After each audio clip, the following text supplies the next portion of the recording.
my memories, long and short-term, clinched and stuck to Uganda's cycle of life in antiquities, recent past, current and unknown days yet to come. Bobi Wine is the infallibly sweet name that indexes my well-being, and thus this encomium presents him as the focal point of reference and the protagonist to be iterated, appreciated and vividly remembered in his remorseful, nostalgic and pessimistic days during the celebration of both his anniversaries of earthly inception and the centenary in Uganda, East Africa and Africa as a whole. This is a message to the government. With the rhythms of several sonnets, dirges, songs ranging from both political, social and religious genius arising from his genius thoughts. Expressing what's exactly the moral and social etiquettes, and above all, pronounced, mind-challenging and hard-racking, whereas the effectively reiterating and retreating variables congruent to empirical law of humanity have been fully realized all over Uganda, though some few percentage of the sages still remain stagnating in their autochthonous lives. people's minds.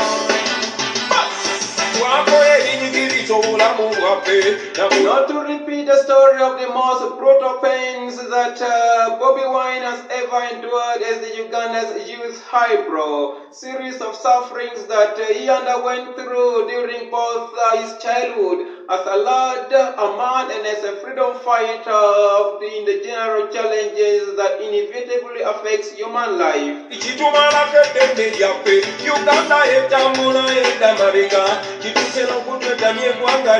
I want to remind you and the Africans who are present with me in this assembly, particularly East Africans and South Africans, that Nelson Mandela is still alive and his breath exasperates in Uganda. And Robert Chagulanyi, Bobi Wine, whose music song recognizes him as that name, is the Nelson Mandela that I am talking about tonight.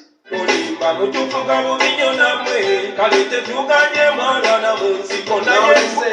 listen. When Nelson Mandela told Africans to always remember that hope is a powerful weapon even when all else are lost, and continue to remind us that it is in her hands to make a better world for all who live in it, and within the same social aspect encouraged us and said that every winner is a dreamer who never gives up, with his candidate Professor Lumumba Otieno of Kenya, who once told the African youth during the Youth Summit in Nigeria that the only way to effectively induce profound change is the mastery of personal conquest. No one valued Mandela's words in Uganda except Bobi Wine, who is a social and ideological pronouncement consistently follows the moral perception of the late American Minister of Baptist and activist Martin Luther Jr. II, who's wisely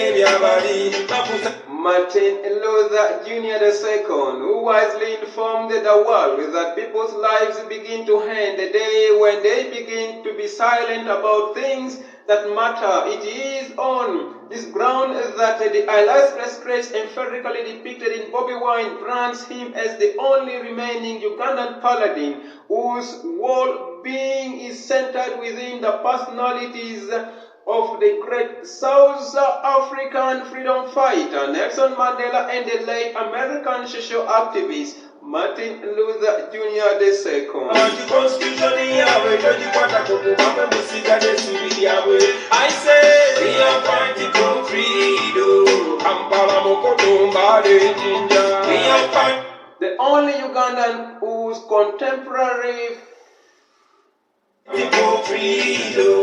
Come on, little Kundiri Malala Kasese. We are fighting for freedom. So don't teach it to go We are fighting for freedom. I say what is The only contemporary freedom fighter in Uganda who has accepted to stagnate in infinite disappointments but has never lost his infinite hope is Bobi Wine. And I pray that he ceases not as he continues to remember what you, the professor of social justice, Martin Luther, told him. Every man must do things alone. He must do his own believing and his own dying. You should thus not recount anything as you fully believe that going against conscience is never right nor safe. And so may God help you. Massacre in the Vijana. We are fighting for freedom.